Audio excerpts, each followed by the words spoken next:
అందరికీ నమస్కారము. ఈ శనివారం డిసెంబర్ 8 శనివారం ప్లస్ అనురాధ నక్షత్రము. కాబట్టి ఈ శనివారం 28 డిసెంబర్ 28న శని త్రయోదశి వస్తుంది. అనురాధ నక్షత్రము కాబట్టి అనురాధ నక్షత్రానికి శనియే అధిపతి. మార్గశిర మాసంలో చాలా రావటం వల్ల పట్టు ఎక్కువగా ఉంటుంది.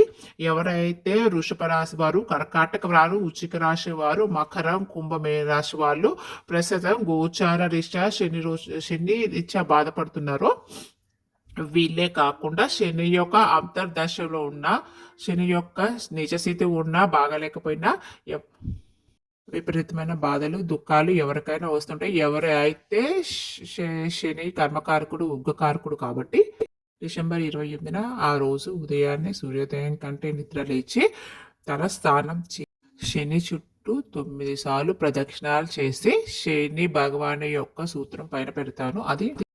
ఆ సూత్రాన్ని 9 సార్లు కానీ 19 సార్లు చెయ్యండి. ఆఖరి ప్రయత్నించండి. మార్గశిర మాసంలో ఎంతో శక్తివంతమైంది. ఈ మాసం చాలా శక్తివంతమైంది కానీ తప్పకుండా మీ సమస్యల పరిష్కారం కనిపిస్తుంది.